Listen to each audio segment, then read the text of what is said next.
You've manifested yourself into a human I can depend on to bring me happy.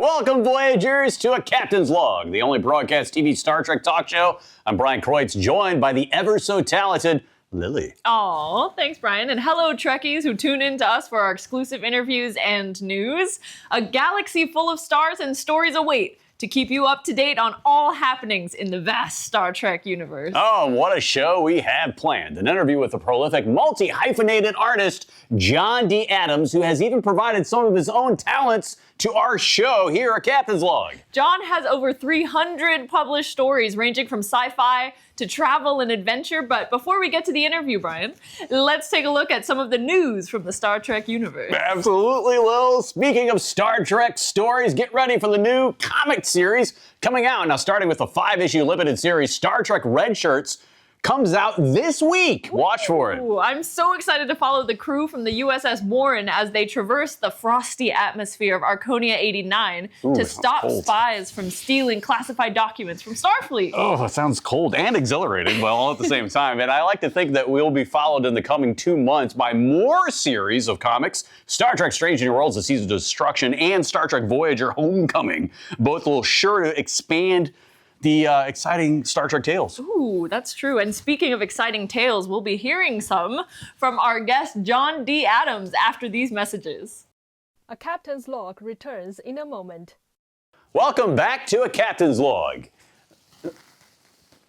Hey, Lils, what are you measuring over there? Well, Bryan, I was thinking that maybe we could spruce up the place a bit with some prints of our guest's work. Oh, yeah, that's right. Along with being a prolific writer, John is a talented digital artist and owner of Phoenix Photography. A true modern Renaissance man. That he is. Yes. But we shouldn't keep him waiting anymore. Oh, yes. Oh, you're right. We shouldn't. Welcome to A Captain's Log and salutations, John. It's very exciting to be here. It really is. John, please tell us about your background starting with photography and then into your amazing artwork, particularly your Star Trek pieces. And what's the reason that you got into this? And please also feel free to talk about the influence of skills that you later found out were from your mom. Well, I've been a photographer and an editor for my career.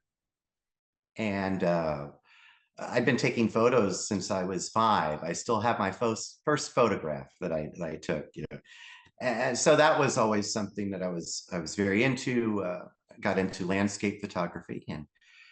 And then I retired from being an editor and was just working at home as a freelancer. And then COVID hit.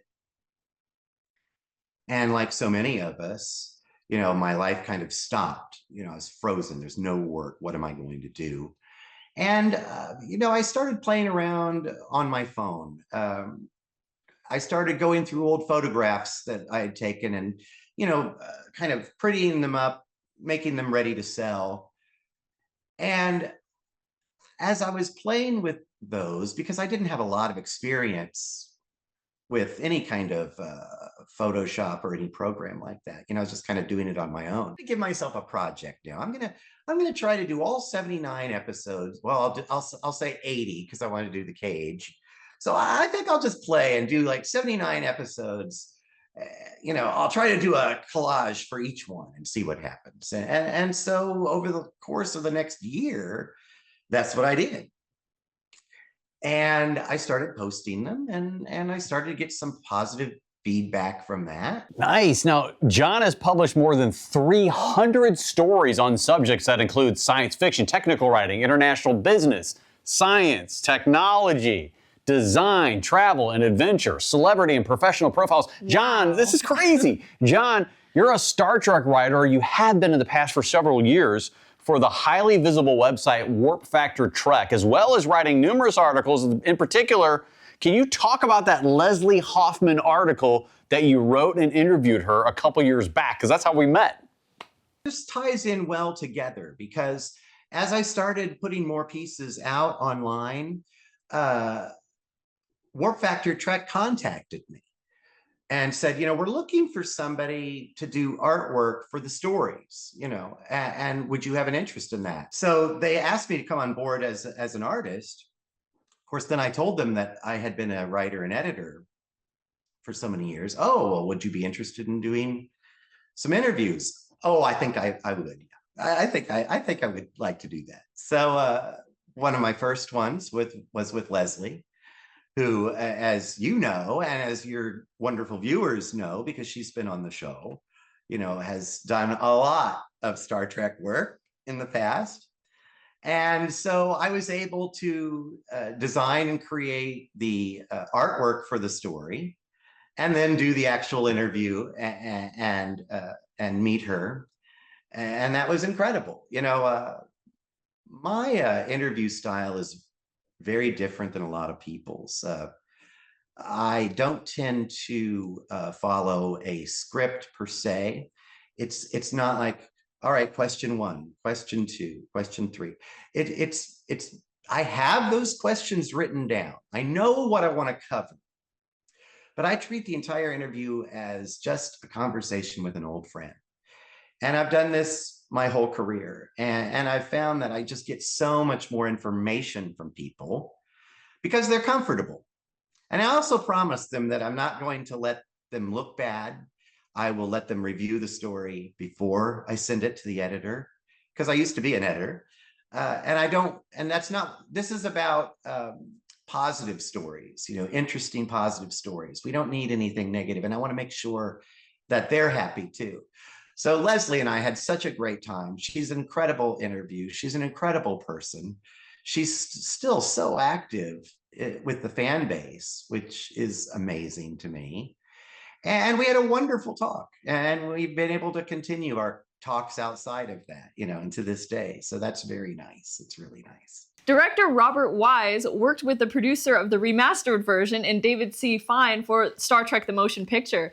Talk about this and your connection to David. David was another contact from Warp Factor Trek. When they were about to release this remastered, well, they don't call it the remastered. Oh, I'm trying to think what they call it. It's Star Trek, the Director's Edition, I believe. They don't say remastered. So when they were about to release that, David was going on, a publicity tour, talking to different people. And so, Warp Factor Trek asked if I would want to interview him. Oh, well, yeah, sure. Like I'm not going to want to interview him, and then I was also going to do the artwork, of course, for the story. And so it was tricky because we only had about 15 minutes, because he was doing one call, one interview after another, like an entire day of this kind of thing. And I don't know if a lot of folks out there know, but that's what happens when you go on these press tours. You kind of move either from room to room and just have the same questions thrown at you, or you sit at home and are on the phone all day and being interviewed by people. And so I thought, well, I think that my style will work well in this case too, because even though we have to hurry, I want him to feel more comfortable. I don't want him to feel like, oh, it's just another interview. It was early in the day too, so I was lucky. He was dear friends with Robert Wise and had worked in some capacity on the original film. And Robert Wise was never happy with what was released. Paramount was on a schedule. It had to be released at a certain time, and it wasn't ready. That's just the truth. The special effects weren't ready. The editing wasn't ready, but it was released. And Robert Wise, this is always something that really bothered him, because he wanted it to be his vision and it wasn't there yet. So Mr. Fine and Robert Wise talked for a long time about, what could we do with this? We have a lot of the old footage. We have the audio tapes where they do the dubbing. And so Dave made it his life's mission over the last how many years since Star Trek: The Motion Picture came out, trying to put together the movie that Robert Wise always envisioned. And he was able to accomplish that. Oh, that's so cool. What?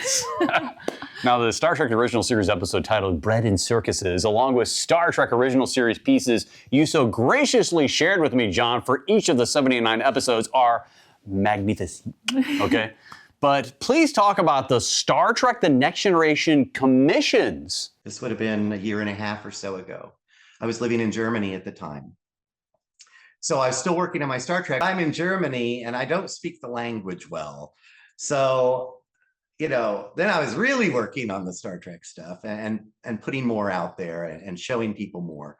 And I got a message on my Facebook from a Star Trek fan and collector who was interested. He loved the idea of the collage homage being the episode, the whole episode. You get that feel of the episode just through things that are in the background or different pieces that I chose to use, coloring that I use. I want to create that feel. What he wanted to do was he wanted to feature the items that he had from each episode. But he still wanted it to be a collage homage. So I would do the piece and, there might be a phaser that he owns, or he owns every costume. He owns all of Wesley's costumes. He owns most of Riker's costumes.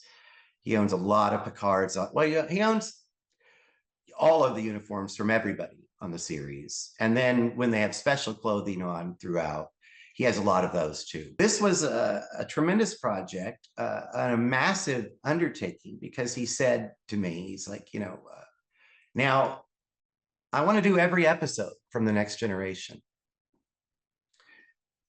Okay. And he's like, no time. There's no timeline. What I'll do is, I'll send you emails. Here's what I would like to see in this particular piece. Here are the items I own. Send photos of those. See how you can work that into the piece. And so we worked for 11 months. We completed 167 individual art pieces. But what a tremendous opportunity, not only work-wise, because now I have a full-time job every day for 11 months. And it was a full-time job. I easily put in, 12 to 15 hours every day with the art. I don't sleep a whole lot, so it works out well. A captain's log returns in a moment.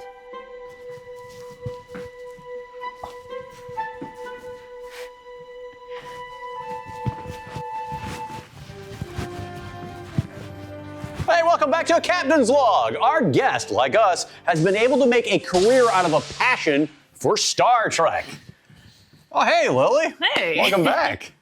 And it's a passion that started at the age of 6, watching reruns of Star Trek, the original series, with his brother on Saturday nights. As he developed his skills in various mediums of art, like this commissioned piece that I've retrieved from ship stores. I love that. It's each Manu's. From Star Trek Voyager. He was sure to incorporate his passion for Star Trek into his art.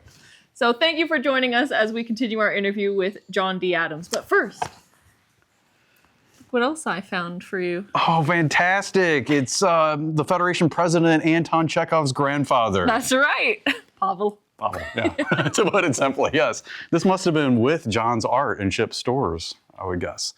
You'd think. Oh, I mean, this is a masterpiece in itself because it's the original series, but this, John, what a fabulous piece. We have so many really cool things to show you on A Captain's Log, and there's so many other pieces of artwork that John has done. It's very lovely, a lovely piece of artwork. This is showcasing Manu Intiraymi, who was a guest last season with us in season 4. You got to check it out. But, he played Icheb. And in this shot, we see Mazati, the other Borg child. We see his mom and dad. Mm-hmm. And we see 7 of 9. Mm-hmm. And we see the doctor. Aww. Thank you for sharing that. This is such a great episode of Captain's Log. We love to show the people that really don't get showcased enough. Great Trekkies like John D. Adams. Absolutely. Art like that is so Trek-tastic. It is. And it was a commission piece made just for you. Yes. Right? Wow. Yeah, so I had to get that from Ship Storage just in time for this episode. That's so nice of you. Thank you. Glad we got to showcase that.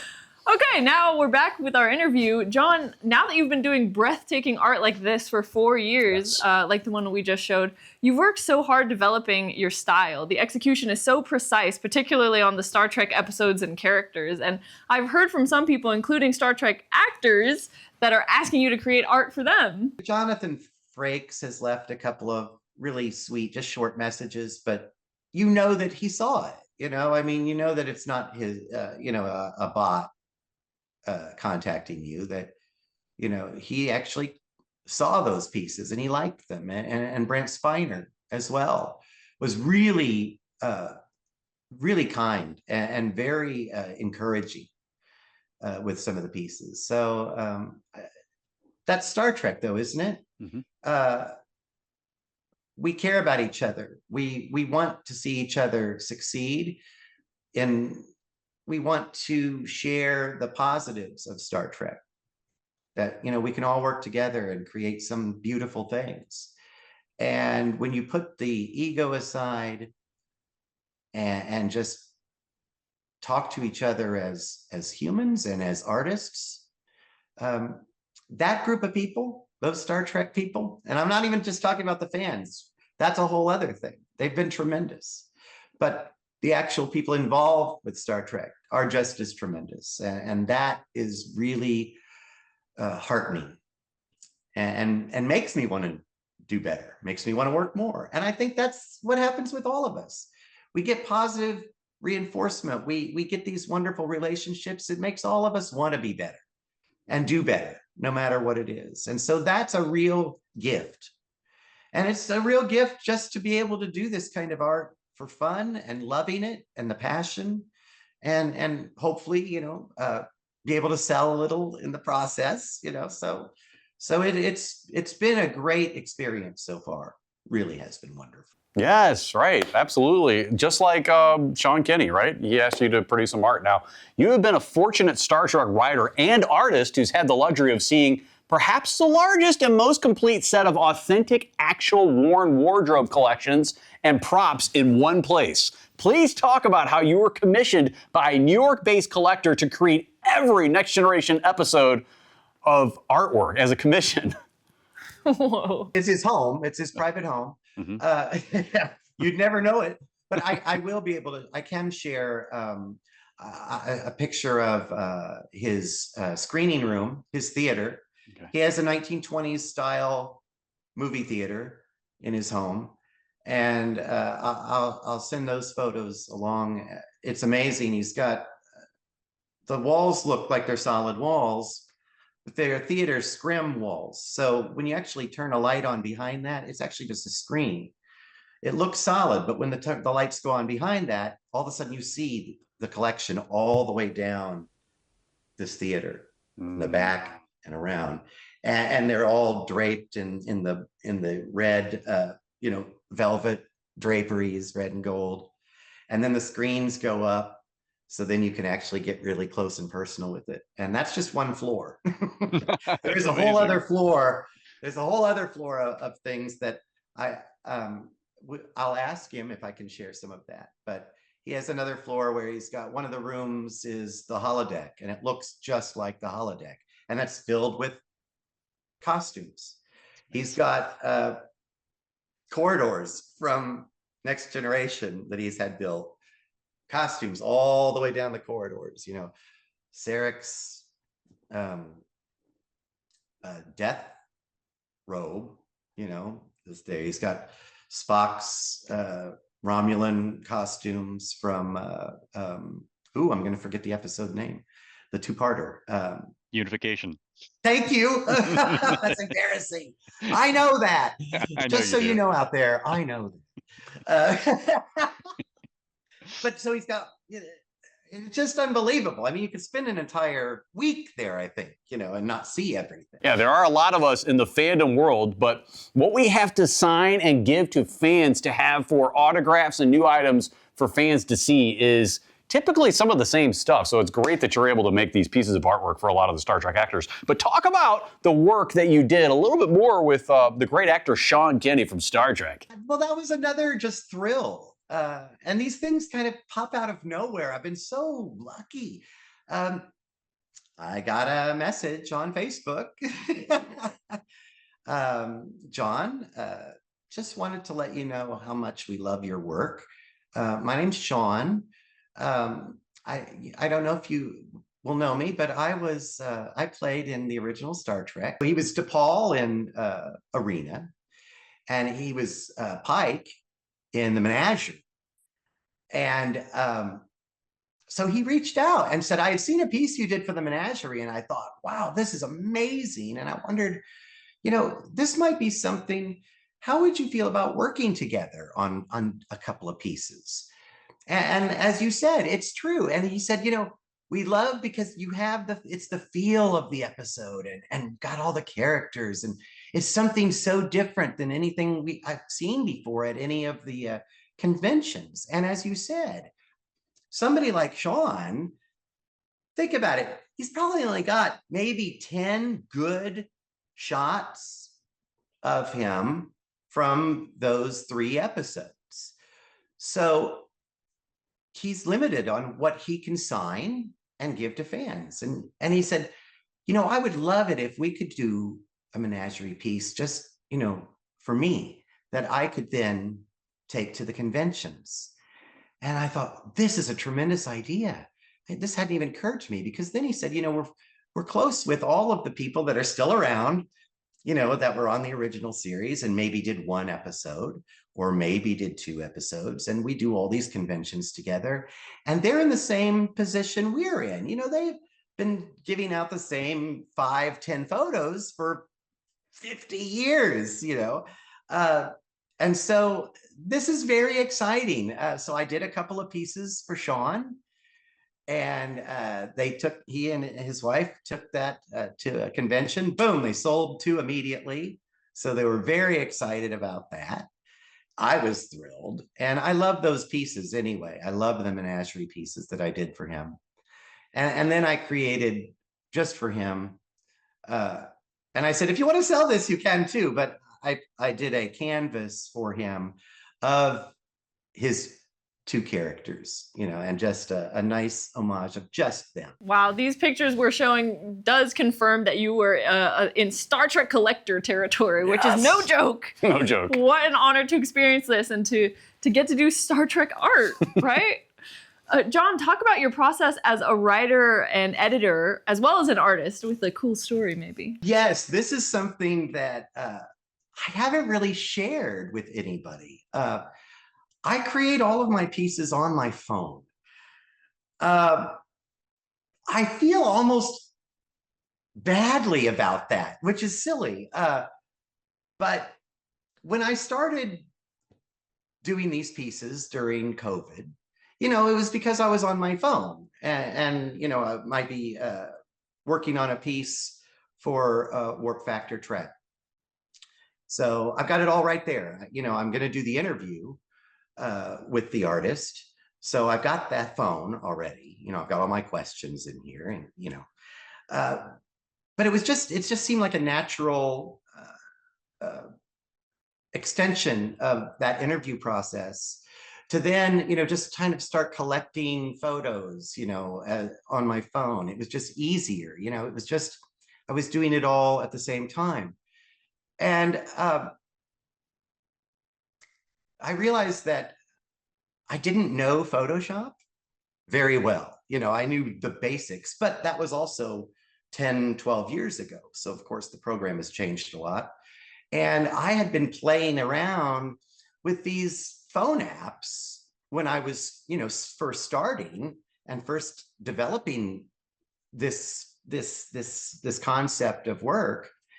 And by the time 2 or 3 years has gone by, and I've been doing it the entire time on my phone, always thinking, well, I'll get to the computer and do it.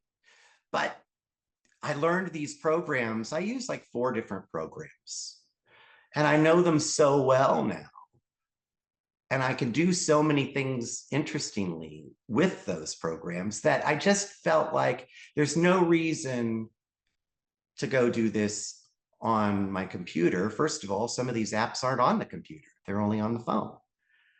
And I like the results I'm getting from these apps. You know, I'm not going to relearn now computer apps. What I will say is it becomes more and more difficult because there's so much detail. And even though I have an iPhone and I, have the entire screen, it's still only that big, So, and I usually start with about 150 photos. And it's really funny because as I dig through a lot of different sources to get photos to do a piece, I always try to find something a little unusual. I don't like to use the same shots that we've seen a million times, especially with Star Trek. There are famous moments, and sometimes I want to use those because it's a famous moment. But sometimes I just want you to see a different angle that maybe you wouldn't have thought about, but it was a picture I happen to have. So I have multiple sources to get screen caps, to get behind the scenes photos, to get publicity photography. And it's funny, I've counted, and it's not on purpose, but it's almost always between 130 and 160 photos. Love this, John. You have a multitude of talents. Talk about how fans and actors of Star Trek can view your Star Trek pieces and commissioned work, like on social media handles or ways to get in contact with you. Phoenix Photography. The best way to reach me right now is through either Facebook or Instagram. I am preparing my own site. I have enough work now, and I'm confident enough with myself now that I am going to have my own dedicated website. I just don't have it up yet. My company is Phoenix Photography, all one word. And on Facebook, you can reach me at John Adams/Phoenix Photography. What a great conversation that we had with John. John, it was a pleasure sharing your stories and experiences with fans on our show and with Lili and I this week. We sure have super fans, super talented artists, and John, being an experienced Star Trek column writer, makes these interviews go deep into Trek fandom. Deep. We'll see more of John's artwork throughout A Captain's Log, as he's a credited talent on our show many weeks now through season 5. Absolutely, he really is on a lot of episodes, but be sure to tune in next week for another Trek through a biopic interview. This is Bryan and Lili signing off. Till next week, go forth and prosper. Beckett style. Bye for now. Ooh.